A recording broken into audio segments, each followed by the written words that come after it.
ॐ भूर्भुवः स्वः तत्सवितुर्वरेण्यं भर्गो देवस्य धीमहि धियो यो नः प्रचोदयात्। ओम। आज आर्योद्देश रत्नमाला से क्रम संख्या 6 पर सत्य भाषण विषय पर हम सब विचार करेंगे। सत्य भाषण का क्या तात्पर्य है? ऋषि दयानंद लिखते हैं, जैसा कुछ अपने आत्मा में हो और असंभव आदि दोषों से रहित करके सदा वैसा ही सत्य बोलें, उसको सत्य भाषण कहते हैं। मेरे आत्मा में जैसा ज्ञान है, सुना सुनाया, प्रत्यक्ष किया नहीं, प्रमाण उसका कहीं कोई देखा नहीं, खोजा नहीं, सुनी सुनाई बातों को मान करके मैं चलता आ रहा, मेरे आत्मा में ऐसा ज्ञान भरा हुआ है।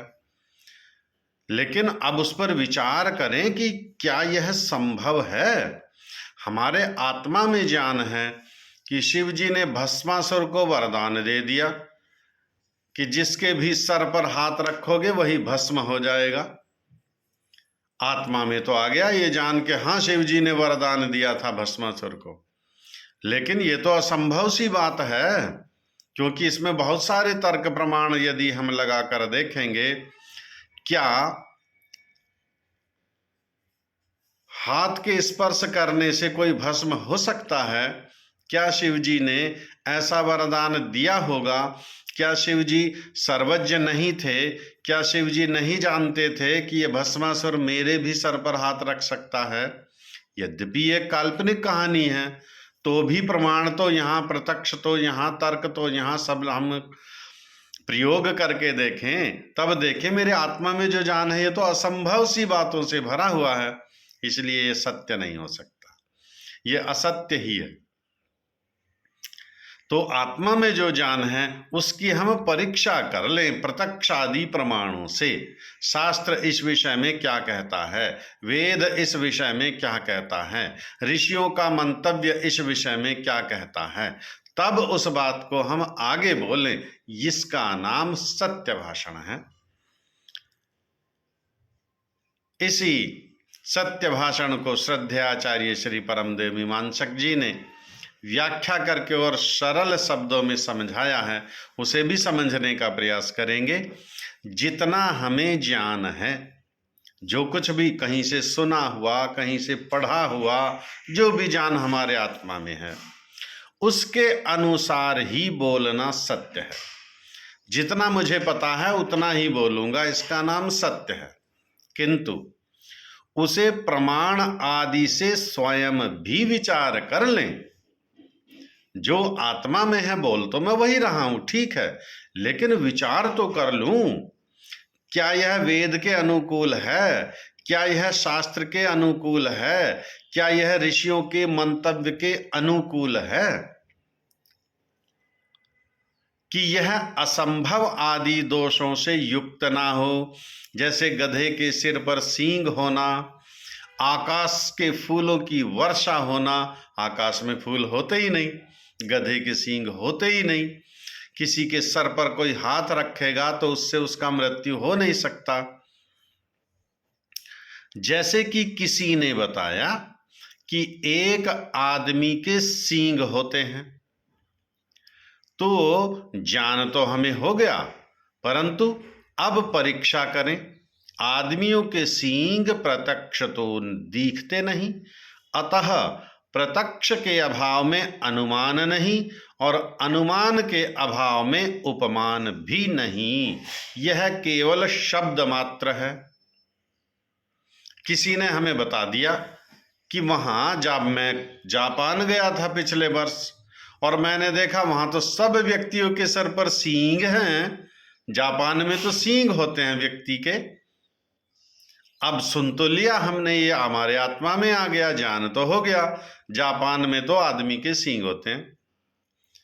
अब इसका हम परीक्षा करेंगे, शास्त्र से परीक्षा करें, प्रत्यक्ष से परीक्षा करें, शास्त्र में तो कहीं सुना ही नहीं मनुष्य के सींग होते हैं। अब प्रत्यक्ष में देखें, हम प्रत्यक्ष जापान गए नहीं, तो जापान का कोई वो वीडियो वगैरह हो, कोई मूवी हो, और फेसबुक पर कोई लाइव कार्यक्रम हो, न्यूज चैनलों पर कोई लाइव कार्यक्रम है, हमने देखा वहां तो कोई भी व्यक्ति का सींग वाला नहीं है। अर्थात प्रत्यक्ष में ये बात गलत सिद्ध हुई। जब प्रत्यक्ष गलत सिद्ध है, असत्य सिद्ध है, तो उससे अनुमान भी नहीं होगा, और जब अनुमान नहीं हो सकता तो उपमान भी नहीं हो सकता। अनुमान जैसे, हाँ, टीवी में हमने देखा बहुत सारे जापानी व्यक्ति, सबके ही सींग थे, तो बिल्कुल अब अनुमान लग गया हमें कि जैसा वो बता रहे थे इसका अर्थ ये वो ठीक बता रहे थे कि जापान में व्यक्ति के सींग होते हैं। लेकिन जब हमने देख लिया प्रत्यक्ष में जापान के किसी व्यक्ति पर कोई सींग है ही नहीं सर पर उसके, तो अब अनुमान लगा लेंगे कि किसी भी व्यक्ति के सींग नहीं होते। ये परमेश्वर की रचना है, और परमेश्वर की रचना में विभेद नहीं होता। हाँ, देश काल परिस्थितियों के अनुसार थोड़ा थोड़ा रंग भेद आदि हो सकता है, लेकिन शारीरिक संरचना ही बदल जाए ऐसा नहीं हो सकता।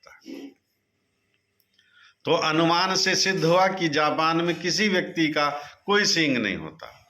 जब सींग होता ही नहीं, अब उपमा कैसे देंगे? उपमान भी नहीं होगा। जब अनुमान प्रत्यक्ष नहीं, अनुमान नहीं, तो उपमान भी नहीं होगा। ये केवल शब्द मात्र है।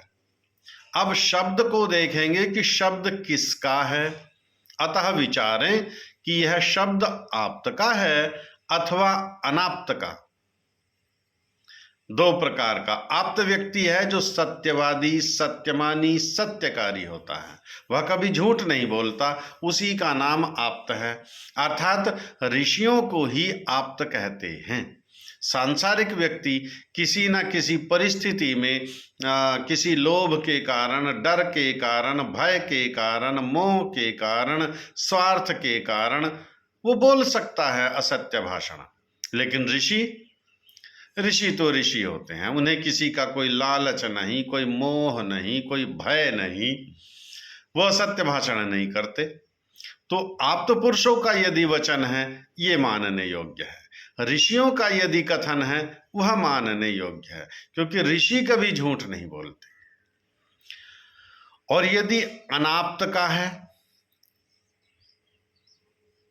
आप्त का नहीं है, तो वह मानने योग्य नहीं है। यदि ऋषियों का कथन नहीं है, अच्छा ऐसा भी नहीं है कि केवल ऋषियों की ही बात हम मानेंगे, जो ऋषि नहीं है उसकी कोई बात नहीं मानेंगे।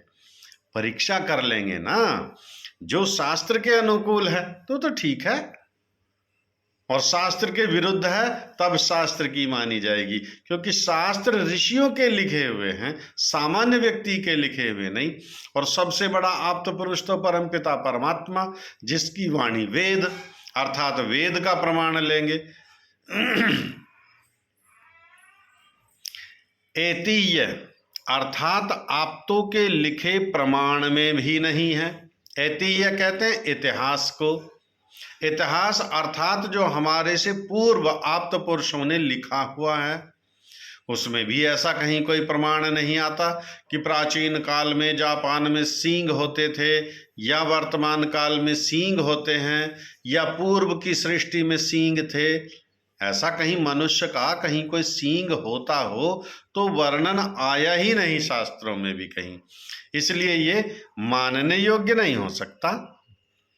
अतः इन प्रमाणों के ना होने से अर्थापत्ति भी नहीं हो सकती।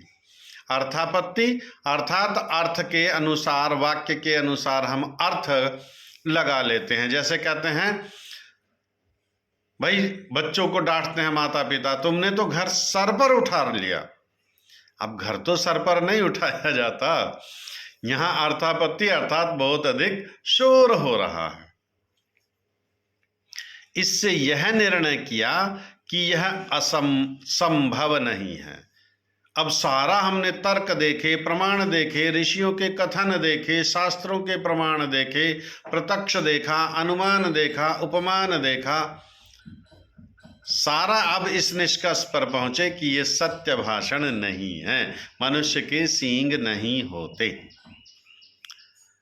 ग्राह्य नहीं है, ये ग्रहण करने योग्य नहीं, स्वीकार करने योग्य नहीं, असत्य है, इसे ना मानना सत्य जान और ना कहना ही सत्य भाषण है। मेरे आत्मा में तो है, मैंने सुना है, लेकिन यदि उसी को मैं कह दूंगा बिना परीक्षा के तो असत्य भाषण हो जाएगा।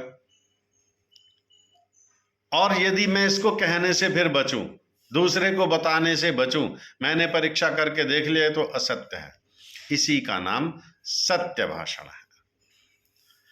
सभी का धन्यवाद, सभी को नमस्ते।